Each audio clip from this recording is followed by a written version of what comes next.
My name is Sage Everett and I am a man. What does being a man mean to me? I think it just means like being stable for the people around you.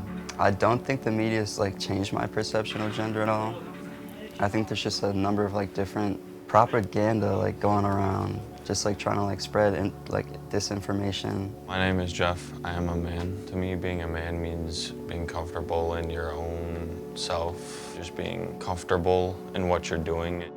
I am Carlos. I am non-binary. A lot of my life being a man is this kind of elusive thing that one could fully get a grasp on. Or looking at people like my dad or my friends, other men in my life, it seemed like some sort of fantasy that one holds about the self.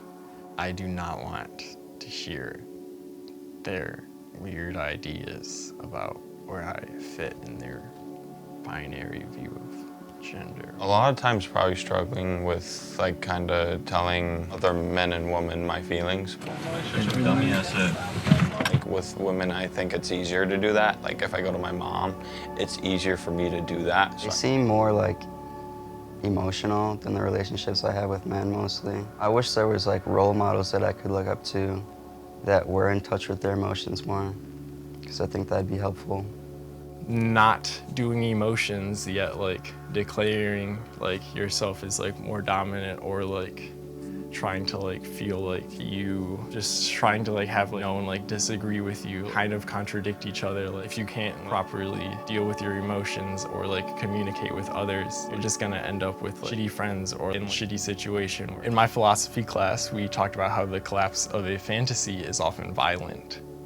And I have noticed this in many ways. I noticed it when one of my friends was being rude to my other friend, and I stood up to him. He no longer was able to hold on to this view of himself, and he ended up choking me.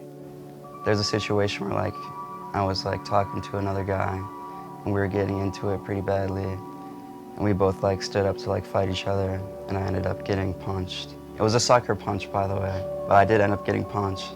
The most extreme case of hypermasculinity is probably when our dad was, he was bringing me back from one of my piano practices late at night, and he was trying to pull out of the parking lot, and there was somebody behind him, and they were honking, and he got out the car, and they got in a screaming match with each other. I was like, oh, is this gonna turn physical? And then he just got back in the car and we drove off, and he flipped him off later.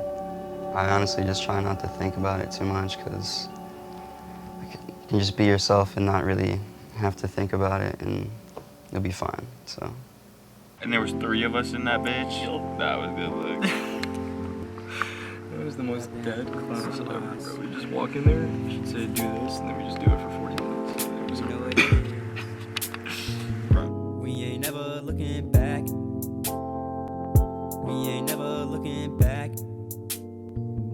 We ain't never looking. Sun rays just shine through from my windshield to my dash. We ain't never looking. Catch your boy just shining bright in their eyes, just like Dude, it's just extracting the vibe so hard.